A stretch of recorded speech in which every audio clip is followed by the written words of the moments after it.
आ गया नौटंकी बाई का एक और नया वीडियो आ गया, जिसमें एक बार फिर उन्होंने ये पूछ लिया है कि काबा, और एक बार फिर हमने भी उनसे ये पूछ लिया है कि तुम्हारे दिमाग में काबा। खुद को लोग गायिका कहने वाली नेहा सिंह राठौर तो हर महीने ये पूछती नजर आती रहती हैं कि यहाँ काबा वहाँ काबा, लेकिन इस बार तो वो ये पूछती नजर आ रही हैं कि देवरिया में काबा। वैसे तो इन्हें काबा पूछने के अलावा तो और कुछ नहीं आता, लेकिन अब जब नौटंकी बाई ने ये सवाल कर ही लिया है तो हम इनको ये बता ही देते हैं कि आखिर देवरिया में काबा। तो नेहा सिंह राठौर, हम आपको बताते हैं कि देवरिया में काबा यह प्राचीन आर्य संस्कृति का मुख्य केंद्र बा। देवरिया में देवरहवा बाबा का आश्रम बा। देवरिया में अहिल्यापुर मंदिर बा। देवरिया में दूधेश्वर नाथ महादेव बा।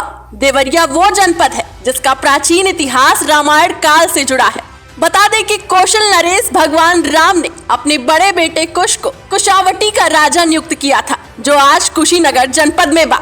अब बात करते हैं उस मुद्दे की जिसमें तुमने ये पूछ तो लिया है कि देवरिया में काबा, और हम जवाब भी देते हैं कि आखिर देवरिया में काबा। सरकारों पर तंज कसने वाली और खुद को लोक गायिका बताने वाली और यूपी में काबा, बिहार में काबा, एमपी में काबा पूछने वाली नेहा सिंह राठौर ने एक बार फिर से अपना दोहरा चेहरा दिखाना शुरू कर दिया है, या यूं कहे कि अपनी फुहड़ता दिखाना शुरू कर दिया है। आपको बता दें कि नेहा सिंह राठौर ने एक बार फिर से अपना एक नया गाना रिलीज कर दिया है, और ये गाना रिलीज किया है यूपी के देवरिया कांड पर।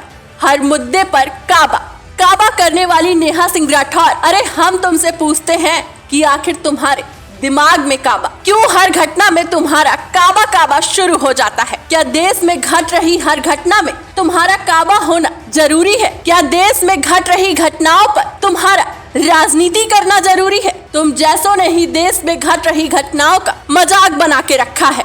देश में घट रही घटनाओं को अपनी जेब भरने का आयाम बना के रखा है। आखिर क्या है ऐसा तुम्हारे दिमाग में जो हर बात पर ये पूछने चली आती हो कि यहाँ काबा वहाँ काबा? अरे हम तुमसे पूछते हैं कि देश में घट रही घटनाओं पर फौरन तुम्हारा काबा काबा शुरू हो जाता है, लेकिन इन्हीं घट रही घटनाओं पर तुमने क्या किया है? सिर्फ गाना गाया और मुंह उठा के सीधा ये पूछने चली आती हो कि यहाँ काबा वहाँ काबा। क्या सिर्फ गाना गाने से ही देश में घट रही घटनाओं पर संवेदना व्यक्त की जाती है? आपको बता दें कि यूपी के देवरिया में 6 लोगों की हत्या का मामला अब पूरी तरह से राजनीति और दो जातियों के बीच में तब्दील हो गया है। पहले अखिलेश और शिवपाल ने इस घटना पर सरकार और उनकी कानून व्यवस्था पर सवाल उठाए थे, लेकिन अब इसी कांड पर हर घटना पर काबा काबा करने वाली नेहा सिंह राठौर अब देवरिया में काबा लेकर आ गई हैं। लेकिन हम तुमसे पूछते हैं नेहा सिंह राठौर, क्या देवरिया जैसी घटना पर तुम्हारा ये काबा गाना कहाँ तक सही है? जहाँ 6 लोगों की हत्या कर दी गई, 2 परिवारों ने अपने अपनों को खो दिया, इतनी निर्मम घटना पर तुम्हारा काबा गाना कितना सही है? चलो सरकार से सवाल पूछना तो सही है, लेकिन सरकार द्वारा दिए जवाबों पर चुप हो जाना क्या ये भी सही है? तुम तो गाना गाकर चुप बैठ जाओगी, ना कहीं जाओगी ना ही कुछ करोगी। तुमने देवरिया जैसी घटना पर ये तो पूछ लिया कि देवरिया में काबा।